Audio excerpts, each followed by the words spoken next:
ওই জাল বিষাক্ত স্যালাইন, ওই বিষাক্ত ওষুধে যে ৩-৪ হাজার রোগী ইতিমধ্যে মারা যায়নি, যারা র্যাডারে আসেনি, যারা এমনি মারা গেছে বলে খবর, এটা আপনি বলতে পারবেন? বলতে পারবেন এটা? গরিব লোক মরলে জেল হবে? তুই গরিব হয়েছিস কেন রে? এটা তো পাপ।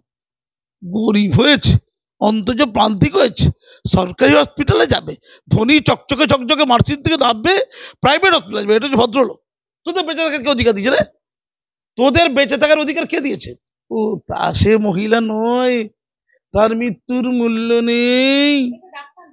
সে ও ডাক্তার না, নির্লজ্জেরা সব। যে দুর্নীতির কথা বারবার আক্তার সাহেব বলছিলেন, তখন আক্তার সাহেব কেউ পৌঁছেনি। পরে মিডিয়া তাদের প্রয়োজনে টিআরপি নেবার জন্য আক্তারকে ডেকেছিল। আক্তার এখন মুক্তার হয়ে গেছে, কদিন পরে ও ডাস্টবিনে পড়ে যাবে, ওর আবেদনের কোনো মূল্য থাকবে না। চোখের সামনে ২০ স্যালাইন বলার পরও ২০ স্যালাইন ঢোকাচ্ছে, জেনে গেছে ২০ স্যালাইন, তবুও ২০ স্যালাইন। তারপরে তাদের জেল হবে না, তারপরে তাদের জরিমানা হবে হবে না, তারপরে তারা বগলবাজি ঘুরে বেড়াবে, আর উই ওয়ান জাস্টিস করে ওই জুনিয়র ডাক্তাররা ঘুরে বেড়াবে, আর তার সাথে নাগরিক সমাজ করবে। এর চেয়ে বড় ভণ্ডামি কুলাঙ্গার গিরি হতে পারে? কত বড় এরা ধান্দাবাজ চিন্তা করে, ভণ্ড চিন্তা করে দেখুন। তারা কোটি কোটি টাকা তুলে নিয়ে বলছে আবার করবিরতি করে আবার টাকা তুলবে, ওইদিকে লোকেরা মরে যান। ড্রাইভাররা যদি সরকারি পরিষেবা ভালো থাকতো, তাহলে সেবা শুরু দরকার তো কি? দেখুন, আমি বিস্মিত হয়ে যাচ্ছি যে ফার্মাসিউটিক্যাল থেকে এই স্যালাইন তৈরি হয়েছে পশ্চিমবঙ্গে ফার্মাসিউটিক্যাল, সেখানে 4 জন না 5 জন মালিক, তার মধ্যে মুকুল মুকুল কি নাম কি মুকুল ঘোষ বলে, যিনি পরবর্তীকালে জয়েন করেছেন, তিনি একজন প্রভাবশালী খুব কাছে। তো যখন কর্ণাটক জানতে পেরে গেল এই স্যালাইনের মধ্যে বিষাক্ত কিছু আছে, যখন বারণ করার জন্য রাজ্য সরকার পর্যন্ত নিষেধাজ্ঞা দিয়েছে শুনলাম আর কি, তারপরে ওই হসপিটালে ওই বিষাক্ত মানে ভয়ঙ্কর স্যালাইন গেল কোত্থেকে? যদি যায়, সেই নিয়ে যাওয়ার জন্য যারা যারা যুক্ত তাদের কি জেল হয়েছে? এই পয়েন্ট আসুন। কারো জেল হয়নি। খুব খেয়াল করে দেখ, গরিব লোক মরলে জেল হবে? তুই গরিব হয়েছিস কেন রে? এটা তো পাপ। গরিব হয়েছে, অন্তত প্রান্তিক হয়েছে, সরকারি হসপিটালে যাবে, ধনী চকচকে চকচকে মার্সিন থেকে নামবে, প্রাইভেট হসপিটালে যাবে। এটা হচ্ছে ভদ্রলোক। তোদের বেঁচে থাকার কে অধিকার দিয়েছে রে? তোদের বেঁচে থাকার অধিকার কে দিয়েছে?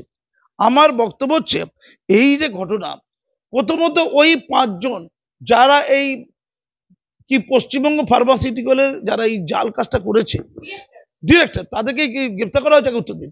প্রথমত হসপিটালগুলোতে যে গেল নিষেধাজ্ঞা থাকা সত্ত্বেও, কর্ণাটক জেনে গেল অনেক আগে নিষেধাজ্ঞা দিয়েছে এবং আরো কিছু ওষুধ বাতিল করা হয়েছে, সেই ওষুধগুলো চলছে। একদম পরিষ্কার বলা হয়েছে ওষুধগুলো বাতিল। আমি কলকাতা মেডিকেল কলেজে জানি, ওখানে বেশ কিছু ওই যন্ত্র মানে আমাদের স্বাস্থ্য সম্পর্কিত যন্ত্র, সেখানেও গন্ডগোল ছিল, নিউজ হয়েছিল একবার। তো আমরা যখন সন্দীপ ঘোষকে দেখেছিলাম, তিনি বর্জ্য পদার্থ, জাল, দেহ অংশ বিক্রি ইত্যাদি অভিযোগে অভিযুক্ত বলে মাহাতোরা আর নাইয়ারা, কি সব! নাইয়া কিন্তু দেখতে খুব সব, বিরাট সব, ওরে সব বিখ্যাত এমএস ডাক্তার, এমএস হোক আর নাম এমএস, ও বলেছে বলে এমএস। ও তো মিডিয়া দেখালো, সৌরভ সচিন যে বিখ্যাত হয়ে গেল, সে যদি দাবি করে আমার এমএস না হলো আমি এমএস, তোমরা মানছো না কেন? এবার বলি বলি বলি আমার কথা ওরা শুনে শুনে কিছু কিছু চলে মনে হচ্ছে। আমার তো মনে হয় সবচেয়ে বড় কালপিট হচ্ছে মাহাতোরা। এই টোটাল লড়াইটা তো মেদিনীপুর হসপিটালে করার কথা ছিল। যে মহিলাটি মারা গেল, কি মামনি, কি নাম বেশ, মামনি রুই দাস, ও তা সে মহিলা নয়, তার মৃত্যুর মূল্য নেই। সে ও ডাক্তার না, নির্লজ্জেরা সব। টোটাল সেটআপ এবং নাগরিক সমাজ বর্ধমান মেদিনীপুর মেডিকেল কলেজকে ঘেরাও করা দরকার ছিল, স্বাস্থ্যমন্ত্রীকে ঘেরাও করা দরকার ছিল, ওই ফার্মাসিউটিক্যালের কাছে ঘেরাও করে ফার্মাসিউটিক্যাল তুলে দেওয়ার দাবি করা দরকার ছিল, ওই 5 জন ডিরেক্টর বা মালিকদের ধরা দরকার ছিল, যারা ওই হসপিটালে ওই 20 স্যালাইন পাঠিয়েছে তাদের প্রত্যেকে গ্রেপ্তার করার জন্য আমরণ অনশনে নামা দরকার ছিল। না, আমি বলি, যে কথাটা সন্দীপ ঘোষ তো ছাড়া পেয়ে গেছে, যে দুর্নীতির কথা বারবার আক্তার সাহেব বলছিলেন, তখন আক্তার সাহেব কেউ পৌঁছেনি। পরে মিডিয়া তাদের প্রয়োজনে টিআরপি নেবার জন্য আক্তারকে ডেকেছিল। আক্তার এখন মুক্তার হয়ে গেছে, কদিন পরে ও ডাস্টবিনে পড়ে যাবে, ওর আবেদনের কোনো মূল্য থাকবে না। তারপরে আবার ঘটলো, অর্থাৎ আন্দোলন করার পরে জাল স্যালাইন তৈরি হয়, জাল যন্ত্রাংশ তৈরি হয়, জাল ডাক্তার তৈরি হয়।